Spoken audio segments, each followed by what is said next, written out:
오늘은 마태복음 11장 수고하고 무거운 짐진 자들아 라는 제목으로 말씀을 함께 나누도록 하겠습니다. 예수님의 12제자 가운데 가장 작은 자 중에 하나에게 냉수 한 그릇이라도 주는 자는 상을 잃지 않는다라고 말씀하셨습니다. 냉수 한 그릇이 가치가 있는 것이 아니라 그가 예수 그리스도의 제자, 하나님께서 구원의 문을 열기 위하여 선택된 예수님의 제자들이기 때문입니다. 선지자의 일을 돕는다면 그가 선지자이기 때문에 선지자의 상을, 의인의 일을 돕는다면 그가 의인이기 때문에 의인의 상을 받는 것입니다. 반대로 사기꾼의 일을 돕는다면 그가 사기꾼이기 때문에 사기꾼의 징벌을, 불의한 자, 악인의 일을 돕는다면 그가 악인이기 때문에 반드시 악인의 징벌을 받을 것입니다. 예수 제자들은 그들이 대단해서가 아니라 예수 그리스도 하나님의 아들이 그들을 선택했기 때문에 그 제자들을 도운 사람들은 제자들의 상급을 받는 것입니다. 오늘 교회의 일도 마찬가지입니다. 목사가 거짓말쟁이고 사기꾼이면 그 일을 돕는 성도는 거짓말쟁이 사기꾼의 징벌을 받을 것이고, 목사가 진실하고 의로운 자라면 그 일을 협력하는 성도는 의로운 자의 상급을 받을 것입니다. 교회가 타락을 했습니다. 말씀을 떠났기 때문입니다. 대중의 생각, 관심에 영합하여 진리가 아닌 것을 가르칩니다. 앞선 목사의 말과 행위를 본받고 이웃 교회의 행태를 본받지만 성경의 말씀에 따라 살려는 노력과 관심이 없습니다. 말씀이 무엇이라 하는지 읽어도 깨닫지 못하고 깨달아도 행할 능력이 없습니다. 이런 교회에 하나님 나라 천국의 상급은 없습니다. 1절 예수께서 12제자에게 명하시기를 마치시고 이에 그들의 여러 동네에서 가르치시며 전도하시려고 그 길을 떠나가셨다고 합니다. 예수님은 12제자들에게만 가르치는 일을 맡기지 않고 직접 동네를 다니시며 전도를 하십니다. 제자들이 보는 앞에서 먼저 모범을 보이시는 것입니다. 예수님의 이 땅에서의 설교, 가르침은 복음서를 통하여 매우 제한적으로 들을 수 있습니다. 예수님의 십자가 죽으심과 부활 이후 예수님의 가르침, 설교는 제자들의 기억 속에만 존재하는 것입니다. 그래서 책, 전자문서, 영상 등이 가능한 오늘과 달리 예수 제자들의 역할이 매우 중요했던 것입니다. 예수 제자들은 살아 움직이는 생체 녹음기, 생체 카메라, 전자 파일과 같았던 것입니다. 복음이 전해지고 오랜 시간이 지난 이후 예수님의 행적과 설교, 가르침 등은 복음서를 통해서 기록됩니다. 이 기록은 사람에 따라, 관점에 따라 조금씩 다르게 기록된 것 같지만 예수님의 말씀, 가르침의 원래 의미는 조금도 다를 수 없습니다. 그 이유는 예수님께서 구약 성경의 말씀, 선지자의 예언을 쫓아서 오셨기 때문이고 율법의 완성, 구약의 완성으로 오셨기 때문에 신약의 복음서는 서로 조금씩 달라도 예수님의 말씀, 진리를 이해하는데 조금도 부족함이 없는 것입니다. 2절 요한이 옥에서 그리스도께서 하신 일을 듣고 제자들을 보내게 됩니다. 세례 요한은 절도나 강도짓, 파렴치한 일을 하다가 옥에 갇힌 것이 아닙니다. 헤롯 왕의 악한 일, 자신의 동생 빌립의 아내 헤로디아와 결혼하는 악한 일을 비난하다가 옥에 갇힌 것입니다. 그 세례 요한이 자신의 제자들을 예수님께 보낸 것입니다. 3절 예수께 여짜오되 오실 그이가 당신이오니이까 우리가 다른 일을 기다리오리이까 라고 다 합니다. 세례 요한은 예수님의 메시아 되심, 그리스도 되심에 대한 분명한 확신이 아직 없습니다. 그가 물 세례를 베풀 때 성령의 임하심을 목격하지만 분명한 확신을 못합니다. 그 이유는 예수님의 말씀과 사역에 대하여 바르게 이해를 못하기 때문입니다. 누구보다 하나님 나라를 대망하고 영적으로 각성되고 준비된 사람이었지만 예수님의 말씀과 사역에 대하여 바르게 이해를 못하는 이유는 그가 듣지 못했기 때문입니다. 읽지 않으면, 듣지 못하면 예수 그리스도를 알 수가 없습니다. 그가 왕이든 제사장이든 그 누구든 예수님의 말씀을 읽고 들어야 합니다. 목사든 집사든 장로든 권사든 읽고 바르게 이해를 해야 합니다. 이해가 되지 않는다면 읽고 또 읽어야 합니다. 바르게 이해가 될 때까지 읽고 또 읽어야 하고 듣고 또 들어야 합니다. 예수교회는 매주 주일 성경 한 장을 읽고 함께 묵상하고 있습니다. 구약과 신약의 모든 장수는 1189장입니다. 매주 한 장씩 52주를 함께 읽고 나눈다면 성경 전체를 읽고 나누는데 23년의 긴 세월이 걸립니다. 그래도 읽어야 합니다. 함께 읽어야 합니다. 함께 그 말씀의 뜻을 고민해야 합니다. 교회는 말씀 공동체, 진리 공동체이기 때문입니다. 믿음, 소망, 사랑, 그 중에 제일은 사랑이라고 했을 때 그 사랑은 초콜릿을 나누는 서로 좋아 죽는 사랑이 아니라 예수 그리스도 진리에 대한 사랑입니다. 함께 읽고 함께 생각하고 함께 자신의 삶을 고민하는 공동체, 그것이 교회입니다. 자신의 삶 또한 예수님의 말씀 진리대로 행해야 합니다. 자신의 삶은 자신의 것이 아니라 온전히 예수 그리스도의 것이라는 사실을 알아야 합니다. 예수 그리스도 안에 있는 나를 발견해야 합니다. 세례 요한의 놀라운 영적 각성에도 불구하고 예수 그리스도의 말씀이 없으면 무용지물이 되는 것입니다. 4절, 예수께서 대답하여 이르시되 너희가 가서 듣고 보는 것을 요한에게 알리라 라고 말씀합니다. 예수 그리스도 하나님의 아들의 음성을 세례 요한에게 베푸시는 것입니다. 하나님의 음성을 세례 요한은 감옥에서 전해 듣는 것입니다. 예수님 하나님의 아들의 음성을 듣는 것입니다.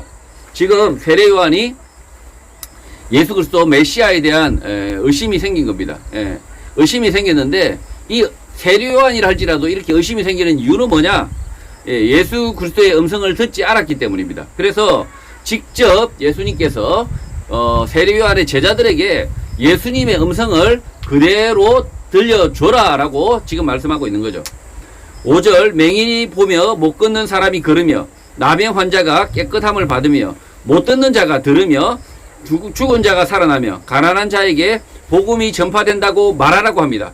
예수님은 병자들을 고치시며 아무에게도 이르지 말라고 하셨으나 평소에는 아무에게도 알리지 말라고 하셨죠. 그러나 옥에 갇힌 세례 요한에게는 이렇게 전하라고 하십니다. 이렇게 말씀하시는 이유는 이 말씀이 구약의 이사야 선지자의 메시아의 오심에 대한 예언들이기 때문입니다. 이사야 61장 1절입니다. 제가 읽겠습니다. 주 여호와의 영이 내게 내리셨으니 이는 여호와께서 내게 기름을 부어사 가난한 자에게 아름다운 소식을 전하게 하려 하심이라. 나를 보내사 마음이 상한 자를 고치며 포로된 자에게 자유를, 갇힌 자에게 노임을 선포하며. 예수님은 아브라함과 맺은 언약을 따라 다윗의 후손으로 이 땅에 오셨다라는 것을 명확하게 세례 요한에게 알려주는 것입니다. 세례 요한은 이 말씀을 통하여 분명한 확신을 하게 되는 것입니다. 예수님의 말씀을 듣지 않고서는 구원 얻을 자가 없는 것입니다. 6절, 누구든지 나로 말미암아 실족하지 아니하는 자는 복이 있도다라고 말씀합니다. 이 말씀을 전해야 하는 세례 요한의 제자들에게 하신 예수님의 말씀입니다. 문맥상 옥에 갇힌 세례 요한이 이 말씀을 듣고 실족할 일이 없을 것 같습니다. 그러나 이 말씀을 전하는 세례 요한의 제자들은 실족할 위험이 있습니다. 자신의 스승 랍비인 세례 요한을 옥에서 꺼낼 수 있는 분은 예수님인 줄 알고 찾아왔으나 대답은 가난한 자에게 복음이 전파된다 라는 답인 것입니다. 예수님이 불의한 권력 헤롯 왕과 맞서 싸워 주실 것을 바라고 왔을 수 있으나 예수님의 대답에 실족할 수 있는 것입니다. 지금 세례 요한의 제자들은 예수님에 대한 기대가 있었던 것입니다. 예수님에 대한 기대를 가지고 지금 오신 것입니다. 자, 그런데도 불구하고 지금 나로 말미암아 실족하지 않는 자는 복이 있다라고 지금 이렇게 말씀하고 있는 겁니다. 7절, 그들이 떠남에 예수께서 무리에게 요한에 대하여 말씀하시되 너희가 무엇을 보려고 광야에 나갔더냐 바람에 흔들리는 갈대냐라고 묻습니다.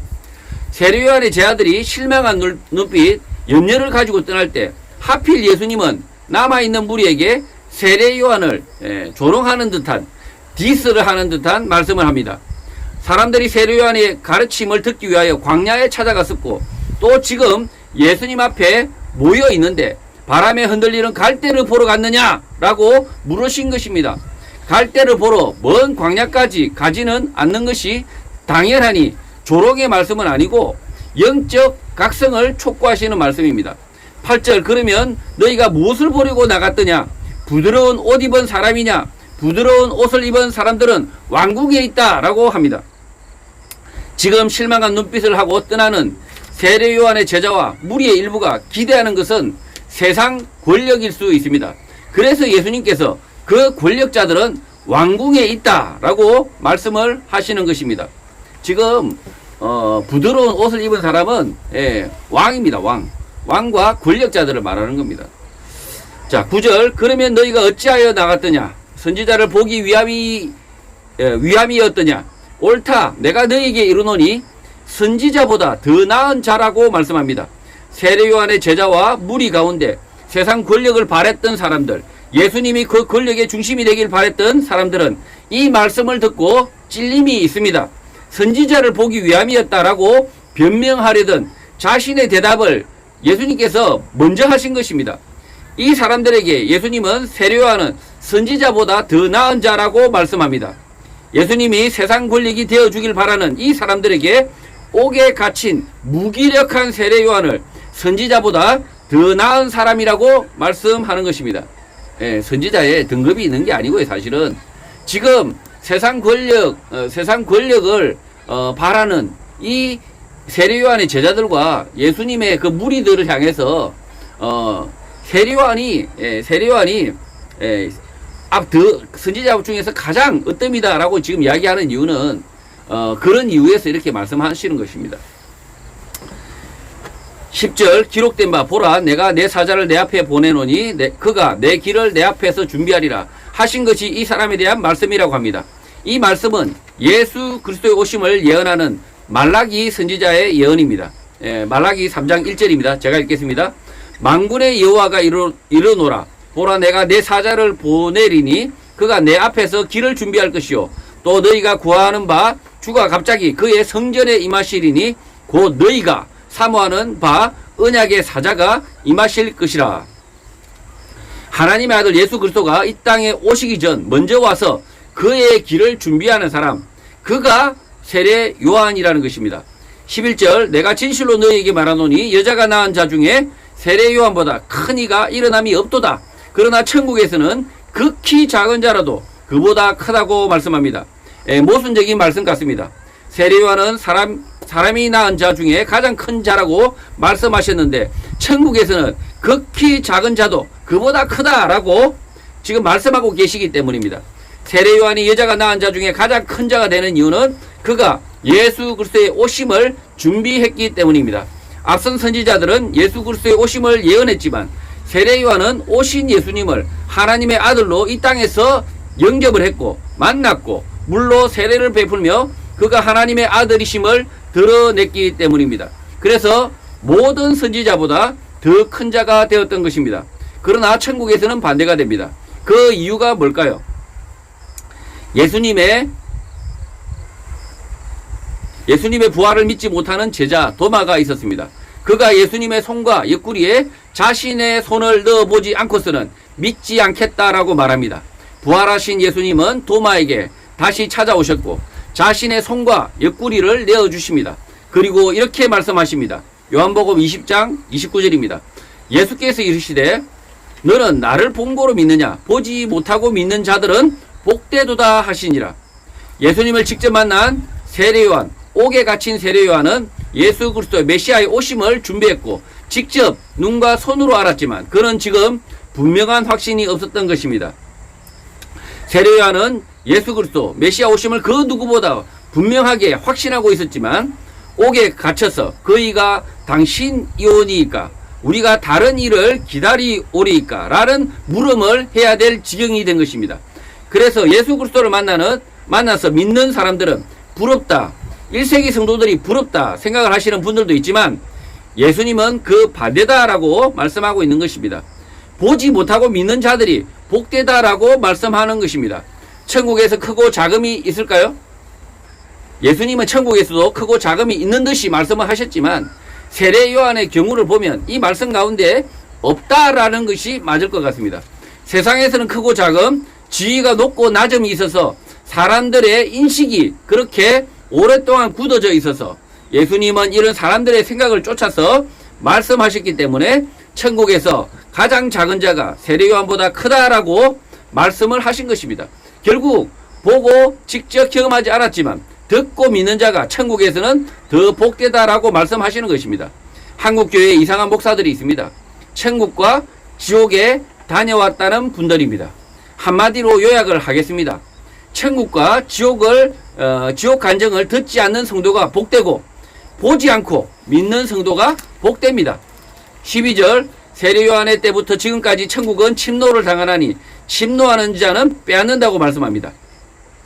세례 요한이 이후 천국이 침략을 당하고 있는데, 그러니까 세례 요한 이후 천국이 침략을 당하고 있는데 그 침략자들이 힘으로 천국을 가져갈 것이다 라고 말씀하는 것입니다.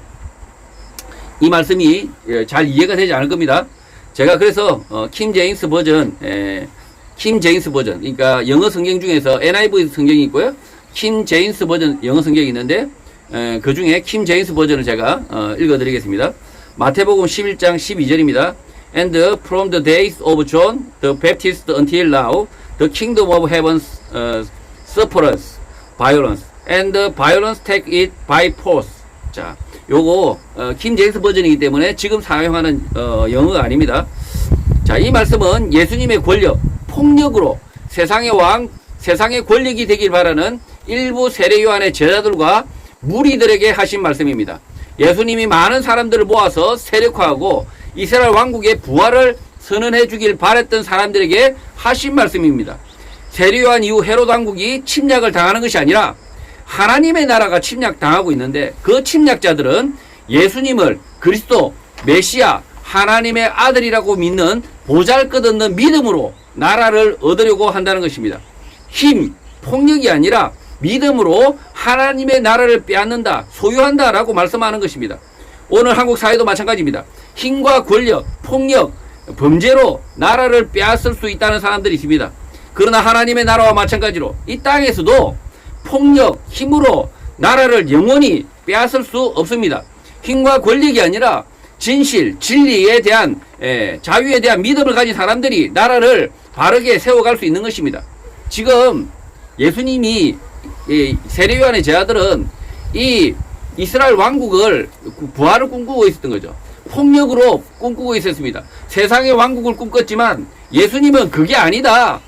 믿음으로 보잘것없는 너희의 믿음들이 하나님의 나라를 지금 이 헤롯의 왕국을 빼앗고자 하는 그 너희들이 실제로 빼앗아야 될 것은 어디냐? 하나님의 나라다. 그 하나님의 나라를 너희들이 가질 것이다 라고 지금 말씀하고 있는 겁니다. 13절 모든 선지자와 율법이 예언한 것은 요한까지라고 말씀합니다. 요한 이후는 율법 선지자가 없습니다.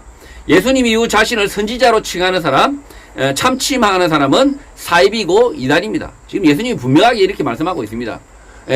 세례 요한 이후에 선지자는 없다라고 지금 말씀하고 있습니다. 그런데도 지금 자신이 선지자다라고 말하는 사람이 있다면 참칭하는 사람, 사입이고 이단입니다.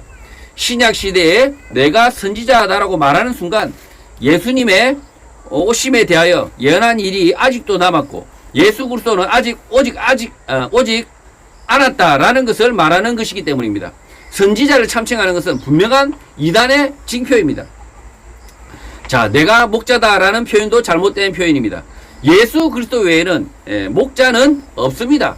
예수님이 하나님의 아들이기 때문에 사람이 그 앞에서 짐승이 되는 것입니다.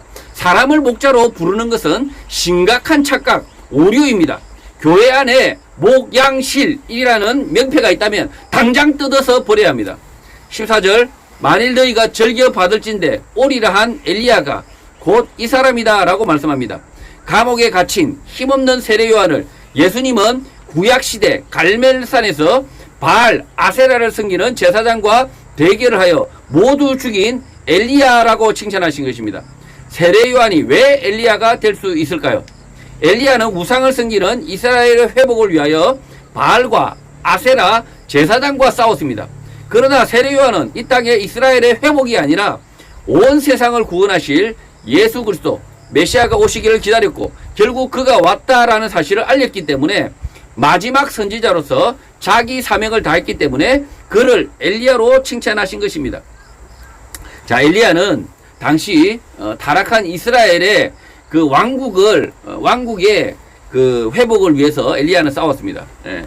그 이스라엘 왕국 안에서 우상 숭배하는 그것을 싸웠습니다. 그러나 지금 이 세례 요한은 이 타락한 이 땅의 왕국이 아니라 하나님의 나라를 위해서 싸우는 거죠. 엘리야는 예수 그리스도의 오심을 위해서 싸웠습니다. 그래서 이 세례 요한이 엘리야보다 더 크다라고 지금 이렇게 이야기하는 거죠. 자, 15절 귀 있는 자들은 들을지어다라고 말씀합니다. 예수님은 귀 있는 자들은 들어야 한다라고 말씀하고 있는데 귀 없는 사람들이 없습니다. 귀는 누구에게나 있지만 듣지 않기 때문입니다. 엉뚱한 욕심 때문에 듣지 못하는 것입니다. 여전히 세상 나라의 회복만을 바라는 예수 세상 왕국을 바라는 실망한 사람들에게 하신 말씀인 것입니다. 지금 귀 있는 자는 들을지어다 이렇게 말씀할 때 왜 이렇게 말씀하느냐? 예, 지금 이 예수님의 말씀을 듣고 있음에도 불구하고 지금 세상의 왕국을 기대하는 사람들이 여전히 있었기 때문입니다.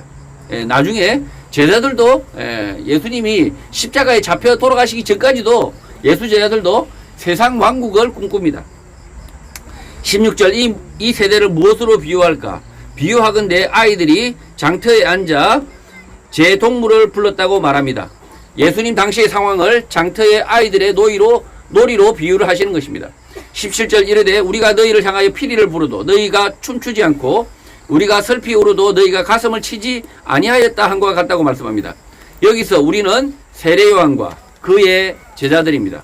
그들이 피리를 부르도 사람들은 춤추지 않았고 슬피 울어도 사람들은 가슴을 치지 않았다고 말씀합니다. 지금 이미 세례 요한이 가슴을 치면서 설교를 했습니다. 그러나 그들이 슬피 울지 않았습니다. 그리고 세례 요한이 피리를 불면서 하나님을 찬양했습니다. 그러나 그 찬양에 아무도 따라하지 않았습니다. 18절 요한이 와서 먹지도 않고 마시지도 아니하며 그들이 말하기를 귀신이 들렸다라고 말합니다. 지금 세례 요한의 제자가 된 사람도 있지만 대부분의 사람들은 요한이 와서 먹지도 마시지도 아니하니까 그들이 말하기를 귀신이 들렸다라고 지금 말했다는 거죠.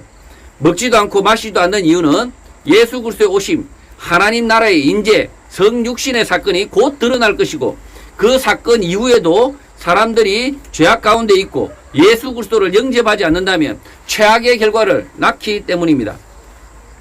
세례 요한은 예수 그리스도가 오심에도 불구하고 사람들이 죄악에 머물고 있을 것을 염려했던 것입니다.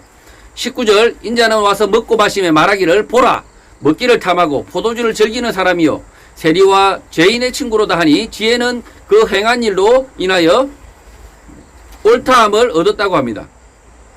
세례 요한은 예수 그리스도의 오심, 메시아 오심을 사람들에게 예언하였고 그가 와서 먹고 마시고 우리 가운데 있었으나 사람들은 말하기를 예수가 먹기를 탐한다, 포도주를 즐긴다, 세리와 죄인의 친구다 라고 비난을 했던 것입니다. 이 예수가 그리스도 하나님의 아들이라고 전혀 생각하지 않았던 것입니다. 그러나 지혜는 그 행한 일로 옳다함을 얻었다라고 합니다. 이 말씀의 뜻도 어렵습니다. 이 말씀의 뜻은 킹 제임스 버전 영문 성경에서 그 뜻을 더 잘 알 수 있습니다. 자, 지혜는 그 행한 일로 옳다함을 얻었다. 말이 어렵죠. 대단히 어렵습니다. 그러나 실제로 다른 번역본을 보면 쉽게 이해가 됩니다. 요한복음 11장 19절입니다. 마지막 부분만 읽겠습니다. But wisdom is justified on her children. 장태에서 피리를 불며 노는 아이들, 그 아이들에 의해서 이미 지혜가 확인되었다, 드러났다라는 것입니다. 세례 요한과 그의 제자들이 회개의 복음을 전했지만 그들은 귀신이 들렸다고 했고 세례 요한이 전한 메시아 그리스도 예수가 이 땅에 오셨지만 먹기를 탐한다, 포도주를 즐긴다, 세리와 죄인의 친구다라고 말하며 배척했고 믿지 않았던 것입니다. 이것을 예수님은 지혜다라고 말씀합니다. 예수 그리스도를 배척하는 것이 지혜다라는 것이 아니라 예수를 배척하고 믿지 못하는 이유를 이해하는 것이 지혜인 것입니다. 지금 예수 그리스도의 말씀을 듣지 못하고 배척하는 이 사람들을 이해하는 것이 지혜다라고 이야기하는 것이죠. 20절 예수께서 권능을 가장 많이 행하신 고을들이 회개하지 아니하므로 그때에 책망하셨다고 합니다. 예수님의 전도는 가르침뿐만 아니라 권능도 행하셨는데 권능을 가장 많이 행하신 고을들이 회개하지 않았다고 합니다. 병 고치는 기적, 죽었던 사람들이 살아나는 기적이 일어나면 교회가 부흥할 것 같습니다. 그러나 예수님의 책망으로 그렇지 않다는 것을 분명하게 보여줍니다. 21절 화 있을진저 고라시나 화 있을진저 베세다야 너희에게 행한 모든 권능을 두로와 시돈에서 행하였더라면 그들이 벌써 베옷을 입고 제에 앉아 회개하였으리라고 합니다. 고라신 베세다에서 예수님은 많은 권능을 행하셨지만 사람들은 회개하지 않고 예수님을 배척했던 것 같습니다. 두로와 시돈에서 행했다면 그들은 벌써 베옷을 입고 제에 앉아 회개하였을 것이다 라고 말씀합니다. 고라신 베세다 사람들이 어떻게 살았는지 지금 확인할 수 없었지만 오늘 시대에 벌어지는 동성애, 성매매 등이 계속된 것 같고 물건을 훔치거나 쏘기는 일들, 사기꾼들이 비일비재한 악한 지역이었던 것 같습니다. 22절 내가 너에게 이르노니 심판날에 두로와 시돈이 너희보다 견디기 쉬우리라 라고 말씀합니다. 오늘날 우리는 고라신과 베세다도 모르고 두로와 시돈도 모릅니다. 그래서 이해하기 쉽게 멋진 빌딩과 잘 사는 사람들이 사는 압구정보다 집창촌이 있었던 청량리가 더 심판날에 견디기가 쉽다라고 예수님이 말씀하고 있다고 생각하면 될 것 같습니다. 지금 이 압구정보다 청량리 사람들이 심판날에 더 견디기가 쉽다. 이야기는 압구정 사람들이 그럴듯하게 살고 있지만 실제로는 그들이 더 악하다라고 지금 이야기하고 있는 거죠. 23절 가브나움아 내가 하늘에까지 높아지겠느냐 음부에까지 낮아지리라. 내가 행한 모든 권능을 소돔에서 행하였더라면 그 성이 오늘까지 있었을 것이라고 말씀합니다. 가브나움은 오늘날 강남 분당이라고 생각하면 될 것 같습니다. 높은 빌딩이 솟아있고 부자들, 배운 사람들, 지식인들이 살고 있을 것 같은 동네가 회개하지 않고 예수님을 배척하는 것입니다. 가브나움은 음부까지 낮아진다. 가브나움에서 행한 모든 권능을 소돔에서 행하였으면 그 성이 회개하여 심판받지 않았을 것이다 라고 말씀하는 것입니다. 24절 내가 너희에게 이르노니 심판날에 소돔 땅이 너보다 견디기 쉽다고 말씀합니다. 가브나움의 사람들이 예수님에 대하여 먹기를 탐한다, 포도주를 즐긴다, 세리와 죄인의 친구다 라는 모함, 거짓말을 했을 것 같습니다. 잘 사는 사람들보다 못해 보이는 예수님과 그의 제자들을 가브나움 사람들이 어떻게 대했을지 보지 않아도 알 것 같습니다. 그들은 이유 없이 모함하고 멸시했을 것입니다. 그래서 심판날에 소돔 땅이 너보다 견디기 쉽다라고 말씀하시는 것입니다. 그렇게 말씀하는 이유는 그들이 배척한 예수, 그분이 메시아 하나님의 아들이기 때문입니다. 지금 이 강남 사람들이 시골 촌놈을 무시하는 거죠. 지금 가브나움 사람들은 강남 분당 사람들이고 지금 이 예수님은 이 갈릴리 사람이잖아요. 그러다 보니 나사렛 사람입니다. 아주 시골 촌 오브 촌. 이 촌에서 왔기 때문에 이들이 배척하고 무시하는 것에는 이런 깔려 있는 거죠. 가브나움 이 큰 성에서 저깟 놈을 우리가 말을 들어야 되느냐 이렇게 생각하는 거죠. 25절 그때 예수께서 대답하여 이르시되 천지의 주제이신 아버지여 이것을 지혜롭고 설기 있는 자들에게는 숨기시고 어린 아이들에게는 나타내심을 감사하나이다 라고 기도를 시작합니다. 앞에 무슨 질문이 있었는지 문맥을 통해서 예상이 됩니다. 고라신 베세다 가브나움 사람들은 왜 이런 비난을 들어야 하는가, 왜 잘 사는 사람 많이 배운 사람들이 깨닫지 못하는가 하는 이유에 대한 질문에 대한 대답입니다. 예수님이 갑자기 기도를 하시죠. 이것은 기도가 아니라 질문에 대한 대답입니다. 고라신 베세다 이 가브나움 사람들은 이렇게 잘 살고 많이 배운 사람들이고 이런 사람인데 왜 그들이 이 예수님의 말씀을 듣지 않는가, 이렇게 누가 그 사람들이 더 잘 들을 것 같은데요, 잘 이해할 것 같은데요, 그들을 예수님이 잘 설득 못하는 거 아니에요? 이렇게 지금 이야기하고 있는 겁니다. 사람들은 많이 배운 사람, 잘 사는 사람, 매우 크고 좋은 도시에 사는 사람들이 믿지 않으면 다 그 이유가 있을 것이다, 그들이 옳을 것이다 라는 생각을 할 수 있고, 그런 이유로 예수님께 질문한 것 같습니다. 예수님의 대답은 지혜롭고 슬기 있는 자에게는 숨기고 어린 아이들에게 나타내셨다, 이것은 하나님의 뜻이다 라고 말씀하는 것입니다. 성경 말씀을 비밀이다라고 하는 사람들이 있습니다. 다 사기꾼들입니다. 비밀은 애초에 없었습니다. 어린 아이들에게 나타내시는 이 말씀이 왜 비밀이 됩니까? 예수님의 말씀은 사람들의 욕심, 사람들의 악함, 사람들의 편견 때문에 이해를 못하는 것이지 비밀이라서 어려워서 모르는 것이 전혀 아닙니다. 26절 옳소이다. 이렇게 된 것이 아버지의 뜻이라고 말씀합니다.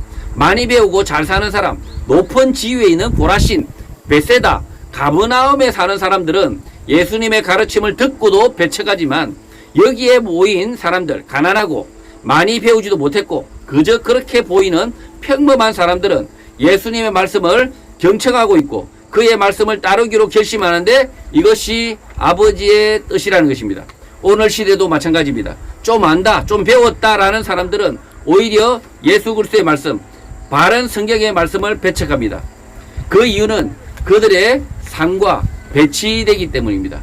그들이 잘 살고 말씀을 전하는 사람이 모자라고 가난하고 이러면 배척하는 거죠. 자기보다 나는 서울 사람인데 말씀을 가르치는 사람은 저기 총구석 놈이다. 그러면 그냥 배척하는 겁니다. 이유 없이 배척하는 겁니다.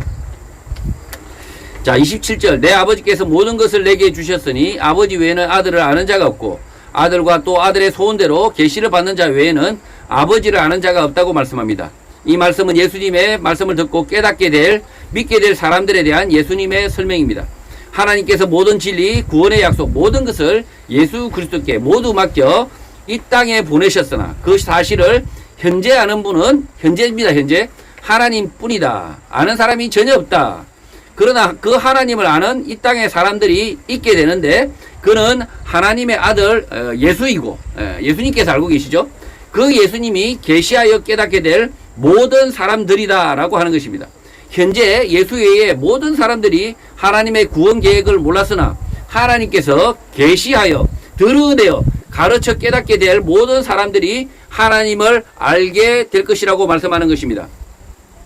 계시, 드러냄이라고 말씀하는 이유는 하나님을 아는 것, 진리를 아는 것은 가르치고 배우는 것과 조금 다르다. 예수님을 공부해서 지식으로 알 수 있는 것이 아니다 라고 말씀하는 것입니다. 하나님을 아는 것은 지식과 과학이 아니라는 거죠. 하나님이 아들을 계시하는 사람, 하나님의 아들이 자신을 드러내는 사람만이 하나님을 알게 된다라고 말씀하는 것입니다. 아들의 말씀을 듣고 깨닫게 되는 사람들은 지혜가 있어서 깨닫게 되는 것이 아니라 아들이 계시, 드러냈기 때문이라는 거죠. 예수 그리스도께서 계시, 드러내셨기 때문에 우리가 안다는 거죠. 교회가 가르친다라고 했을 때 그 가르침이 다른 교육기관의 가르침과 다른 이유입니다. 말씀 진리를 깨닫게 되는 것은 하나님 아들의 계시하심, 드러내심이 없으면 알지 못하는 것입니다. 말씀이 이해가 되지 않는다면 그것은 내가 머리가 모자라는 것이 아니라 하나님 아들의 계시, 드러냄이 없기 때문입니다. 다르게 이야기하면 하나님 아들의 드러내심, 계시를 보고도 그것이 계시, 드러내심인 줄 깨닫지 못하는 것입니다. 28절 수고하고 무거운 짐진 자들아 다 내게로 오라 내가 너희를 쉬게 하리라고 말씀하십니다. 갑자기 본문 말씀하고 동떨어진 말씀처럼 보이죠. 전혀 다른 말씀으로 보입니다. 그러나 전혀 동떨어진 말씀이 아닙니다. 갑자기 수고하고 무거운 짐진 자들아 라고 말씀하시고 예수님께서 쉬도록 해주겠다고 말씀합니다. 예수님 앞에 있는 무리들은 현재 일하고 있지 않습니다. 피곤하지 않습니다. 그리고 무거운 짐도 지지 않고 있습니다. 그럼에도 불구하고 짐을 지고 있다라고 말씀합니다. 아버지를 알지 못하는 사람들에 대한 앞선 말씀과 이어진 말씀입니다. 하나님의 아들의 계시가 없다면 하나님 아버지를 알지 못합니다. 수고하고 무거운 짐을 진 것처럼 끝없이 알려고 노력하지만 하나님을 알지 못합니다. 그러나 하나님의 아들 되신 예수님께로 가면 하나님을 알게 된다, 쉬게 된다라고 말씀하는 것입니다. 하나님의 아는 길은 예수 그리스도께로 가는 길뿐입니다. 수고하고 무거운 짐진 것 같이 고민하고 사색하고 온갖 노력을 다할지라도 하나님 아버지를 알지 못합니다.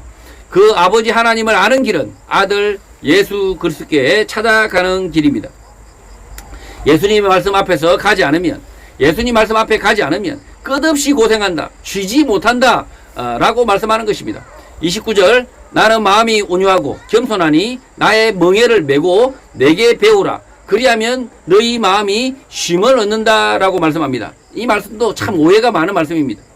예수님은 나의 마음이 온유하고 겸손하다라고 말씀합니다.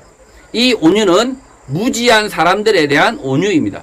무지한 사람들에 대한 오래 참으시는 온유입니다. 깨닫지 못하는 사람들, 거짓을 믿는 사람들에 대하여 온유하신 것입니다. 자, 예수님의 겸손은 잘난 체 하는 사람들, 아는 체 하는 사람들에 대한 겸손입니다. 예수님의 말씀만이 진리지만 자신이 진리를 안다고 하는 사람들, 잘난 체 하는 사람들에 대하여 오래 참고 인내하시는 겸손인 것입니다. 지금 예수님은 하나님의 아들이세요. 그런데도 불구하고 바리새인들이 와서 아는 체하고 랍비들이 아는 체하면 겸손을 하셨습니다. 그가 진리의 본체이신 하나님이심에도 불구하고 겸손하셨습니다. 사람들의 무지와 잘난 체에 불구하고 온유와 겸손으로 기다리시는 분은 예수님이신데, 그런 사람들은 예수님의 멍에를 메고 예수님을 배우라라고 말씀합니다. 그리하면 너희 마음이 쉼을 얻는다라고 말씀합니다. 더 이상 고생을 안 해도 된다고 말씀합니다. 예수님의 멍에에는 하나님의 아들이심에도 불구하고 사람의 몸을 입고 이 땅에 오셨고 온갖 제약을 받으셨고 오랜 시간 수고하며 사람들을 가르치셨고 십자가를 지셨던 것입니다. 그 예수 그리스도를 배우면 너희 마음이 쉼을 얻는다, 진리를 얻는다라고 말씀하는 것입니다. 예수님을 영접하지 않으면, 예수님을 알지 못하면 사람은 끊임없이 하나님 아버지를 찾는 수고, 노력, 고생을 하게 되고 쉼이 없다는 것입니다. 30절, 이는 내 멍에는 쉽고 내 짐은 가볍다라고 말씀합니다. 내 멍에는 쉽고 내 짐은 가볍다. 정말 알듯 모를듯 한 말씀이죠. 예수님의 멍에를 메고 예수님께 배우면 쉼을 얻는데, 그 이유는 예수님의 멍에는 쉽고 짐이 가볍기 때문이라고 합니다. 예수님의 멍에가 쉽다라고 말씀하니 우리가 기절할 지경 아닙니까? 십자가가 보통 멍에입니까? 하나님 되신 분이 이렇게 사람의 몸을 입고 왔으니 얼마나 큰 제약입니까? 아주 보통 멍에가 아닙니다. 그리고 예수님의 공생의 짐은 한없이 무거웠습니다. 왜 이렇게 반대되는 말씀을 예수님은 하셨을까요? 예수님이 거짓말쟁이입니까? 예? 왜 자신의 멍에는 가볍고 자신의 짐은 가볍고 멍에는 쉽다라고 이야기합니까? 이렇게 거짓말 하시면 됩니까? 예수님께서 나 대신 멍에를 쓰시고 내가 멍에를 쓴 것처럼 해주신 것입니다. 이 땅에서 고통의 멍에는 예수님께서 지셨지만 그 예수님의 멍에를 내가 진 것으로 인정해 주시겠다 라고 하시는 것입니다. 예수님은 나 대신 십자가의 짐을 지셨는데 내가 십자가의 짐을 진 것으로 해주시겠다는 말씀입니다. 내가 십자가의 짐은 져본 적 없지만 그 십자가의 짐을 내가 진 것으로 해주시겠다라는 말씀인 것입니다. 하나님 나라에서 공짜는 없습니다. 죄를 지으면 그 대가는 반드시 치러야 합니다. 예수님이 대신 그 죄의 멍에와 짐을 져주지 않습니다. 예수님께서 대신 인생을 살아주시지 않습니다. 나의 멍에는 쉽고 내 짐은 가볍다고 하신 말씀을 곡해하여서 예수님께서 대신 인생의 멍에와 짐을 져주십니다 라고 가르치는 것은 옳지 않습니다. 인생의 멍에와 짐은 자신이 지는 것입니다. 그러나 예수님 앞에 나아가면, 예수님의 제자가 되면 예수님의 멍에와 예수님의 짐을 내가 진 것으로 인정해 주신다. 나의 인생의 온갖 멍에와 짐을 지는 방법을 터득하게 되는 것입니다. 예수님의 멍에, 짐도 진 것으로 인정을 하셨는데 그깟 나의 멍에, 짐의 문제를 해결하는 것은 아무것도 아니게 되는 것입니다. 자, 지금 이 멍에는 쉽고 내 짐은 가볍다, 이 말씀을 오해하시면 안 됩니다. 인생의 짐은, 자신의 짐은 자기가 지는 것입니다.